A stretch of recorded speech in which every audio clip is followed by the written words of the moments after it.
We search for pleasure. We search for things that we want to get. When I get more things that are pleasurable to me, more food or more sex or more cars or clothes or happiness, it's going to bring in the happiness, right? Well, it won't. Today, we're going to talk about how to be happier. And I actually got a message, an email from somebody asking this question. So I'm going to read the email to you and we'll dive into it. So I get an email that says, Rob, I love your show. I have a question for you. I recently noticed that I'm not very happy. I remember when I was a kid, I used to be so happy. When I look back at home videos of me, I was always smiling. I was always laughing. I was always having fun. But it seems somehow I lost it along the way. How do I make myself be happy again? What can I do to get back to happiness? Any tips or tricks would be greatly appreciated. So let me answer this question. Once again, if you guys want to send in video questions, so this was an email that was sent to me, but if you want to send video questions for me to answer on the podcast, if you go to mindsetmentorpodcast.com, you can actually send in videos under 2 minutes to be able to hopefully have me answer you guys' questions. So let's talk about how to be happier. Wouldn't it be amazing if we just woke up every single day and just immediately we were just happy every day? That would basically be heaven on earth, wouldn't it? It would. And I want you to think about this and start to think about happiness just in general. We search for pleasure. We search for things that we want to get. And when we look at, okay, I want to make my life more pleasurable, we think that pleasurable means that we're going to be happy. And it doesn't. It doesn't mean that at all. When I get more things that are pleasurable to me, more food or more sex or more cars or clothes or happiness, it's going to bring in the happiness, right? Well, it won't. Will Smith actually has a quote that says, happiness is not pleasure. Happiness is peace. And so we think that when we get more things, we get more of other people's approval, we get more money, we get a nice car so that people think we're awesome, then we'll start to feel better about ourselves. And so people drink and they do drugs and some people have sex, thinking that will make you feel better about yourself and that will make you happier. And then they realize that none of those things actually make them happy. And so one of the things that I think is a great question that people always ask is, does money buy happiness? And some people think that it does, and some people think that it doesn't. The richest person that I know is one of the most miserable people that I know. And he can buy almost anything in the world, has more planes and cars and houses than you can imagine, but he is not happy. So he is a perfect example to me in my life of money cannot buy happiness. And it's not the money that's causing him his unhappiness, just so you know. It's just money did not buy him his happiness. The only problems that money solves is money problems. That's it. It doesn't solve any other problems. Money cannot buy peace. It can buy things. And so you could do anything that you want and have success and make all of the money, all of those things, but realize that you're still not happy. Many people do that as well. And if you become extremely wealthy and extremely successful, but you're still not happy, now you're just a rich, pissed off person. And so when we go back to the question, if you look at the question, it's what do I need to do to make myself happy? Any tips or tricks to get myself back to happiness? And I think the biggest part is that the question is actually worded incorrectly. If you want to be happier, stop trying to do stuff. Try to start doing less. And so we say, well, what will make me happier though? I want more things and I want these things I desire and I want success and I want other people's approval. None of those things are going to make you happy. You have to understand it's not that how do I get myself to be happier? It's how do I remove the things that are making me unhappy? Because happiness is a natural state that you have. And so your natural state, just go on a journey with me. And I've had this kind of like this hypothesis for a while. And now that I have a baby at my house and I'm able to see him every single morning, I'm able to see his natural state, I feel like my hypothesis, at least to me, by being around him, has been proven true. And so your natural state is peace and happiness.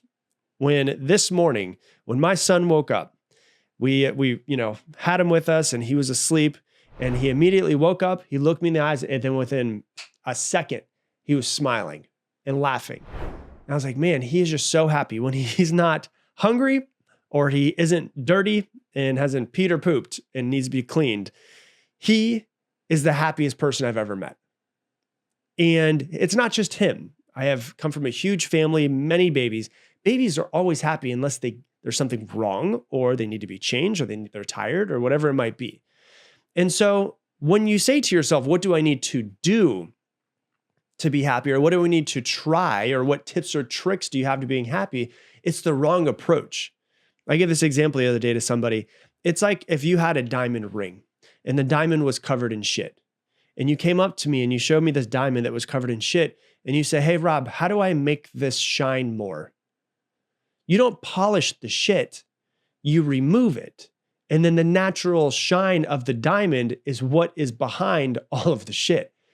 So if happiness is our natural state, you don't try to do more. You don't try to achieve more. What you need to do is figure out what you need to stop doing, what you need to stop doing, and what you need to remove from your life that is in the way of your happiness, which is your natural state. And so as I was making today's episode, I was like, let's just try to come up with a laundry list of things that people should stop doing, right? So here's a few things that I came up with. There's definitely a whole lot more. But number one, stop comparing yourself to other people. 2, stop seeking validation from others. 3, stop thinking that you should be further along in your life. Stop holding grudges. Stop trying to please every single person. Stop living in the past. Stop worrying about the future. Stop focusing on only the negatives. Stop trying to be perfect. Stop being busy all the time. Stop people pleasing so much. And the list goes on and on and on and on and on. So what we need to do, and what I want you to think about, is if you want to be happier, what I want you to think about is what is in the way of your peace and happiness. And peace and happiness are kind of, in my mind, interchangeable. I think the way I've heard it said is that happiness is peace in motion, and peace is happiness at rest. And so what is in the way of your peace and your happiness? What is stealing your peace and happiness? And that's what I want you to think about. And I want you to figure out what it is and get laser-like focused to avoid or get rid of anything that steals your peace and happiness. And so what is stealing your peace? So there might be other people around you that are stealing your peace. Maybe if your natural state is peace and happiness, and you get around somebody who is a complainer or a time vampire, and they just try to bring you down or they suck your energy from you, then they're probably going to be stealing your peace and happiness. Maybe you spend less time with them. That's the first thing that you should, quote unquote, do. Spend less time with them. That is a removal, right? What about how you speak to yourself in your head? Are you the one that's stealing your own peace? Are your thoughts the things that are stealing your own peace? Your worry, your overthinking, your stressing? What are you stressing about? Your shame, your guilt? I was on a call last week, and I was talking with people that kind of had the same idea of like, but like, I'm stressing out about this. I'm stressing out about this. And I said, hey, just take a step back for a second. Like, we're on a Zoom call, but just sit for a second.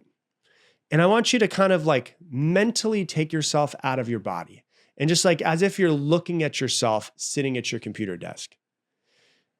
And I want you to just be quiet for a second and just think about how in this moment, nothing is wrong. Like your life is pretty good, but you keep telling yourself that it's not. You keep telling yourself that there's something that you're missing, something that you're lacking, something that you need that you don't have. But if you just take a step back in your mind right now and just pause for a second, things are pretty good. Like, are there other things that could change? Are there things that you want to be different? Sure. But right now in this moment, things are pretty good. That's the first thing I want you to realize. And as I said this, the woman that I was speaking to started smiling because she's like, yeah, you're right. Things are pretty good. My life isn't terrible. You know, if you listen to this podcast right now, your life probably is pretty okay. Can you start recognizing the things that are pretty okay? Can you start paying attention more though to like the way that you speak to yourself? Can you start paying attention to the way that you think inside of your head? Can you start paying attention to maybe I'm spending too much time watching the news? The news is definitely a stealer of peace. Maybe you're spending too much time on your phone. Maybe you're getting caught up with all of the bad news that comes in from your phone. I remember reading a quote not too long ago that said, some poor, phoneless fool is probably sitting next to a waterfall somewhere, completely unaware of how angry, scared, and mad he's supposed to be. ignorance is bliss, right? So it's like the news gives you all of the things you're supposed to be so mad at. And this guy that doesn't have a phone, that's sitting over by a waterfall, that poor man, he's just so unaware of how angry and scared he's supposed to be all the time. So what else is stealing your peace and happiness? Maybe social media, maybe TikTok, maybe Instagram, maybe Facebook. For me, I'll be honest with you. I realized a couple years ago, I woke up one morning and I realized that about 2 hours after I woke up, I was having a great day, but for some reason I felt like crap. I felt like kind of sad, and I felt kind of anxious, and I felt kind of worried. And I was like tracing back to like, what was I just doing? How did I get myself here? And I realized that I had like a few free moments in between calls, and I went onto my phone, I went onto Instagram, and I saw some stories, and I was immediately, it was, when things were kind of crazy a few years ago, I immediately started feeling worse. And there were certain people that I realized were actually making me feel worse about myself in the world based off of the things that they were putting in their stories and the us versus them type of stuff that they were saying. So I had to start unfollowing people that I actually know, people that I network with and have been to events with and spent time with and had dinners with. I was like, I got to unfollow this dude. And so Instagram, I have over the past few years unfollowed hundreds of people. There was a month when all of this happened where I've unfollowed on Facebook over 3,000 people, just unfriended all of those people. Because I was like, I don't want someone else to be stealing my peace and happiness. And if I'm noticing myself getting anxious and worried in the middle of the day because I happen to spend 2 minutes on my phone and seeing what other people are posting, that's not worth it to me. So maybe that's stealing your peace and happiness. Maybe working an unfulfilling job is stealing your peace and happiness. Maybe not enough downtime where you're away from people and you're out in nature and you're just away from your phone. Maybe you don't have enough time like that. Maybe you have different social and societal and cultural pressures that you have in your head of the way that things should be that are making you steal your peace and happiness. You have to have a really low tolerance for things that steal your peace. And you have to get good at removing the things that are stealing your peace and happiness. It's not easy at first because you're starting to make a lot of changes. You're starting to say no to things that you've been saying yes to for your entire life. But as you do it over and over again, it starts to become easier and easier. And I want you to understand that happiness is not a goal. For years, I really screwed this up where I was like working to be happier. I was trying to get to happiness like it was a destination to get to. Happiness and peace is not a destination that you get to.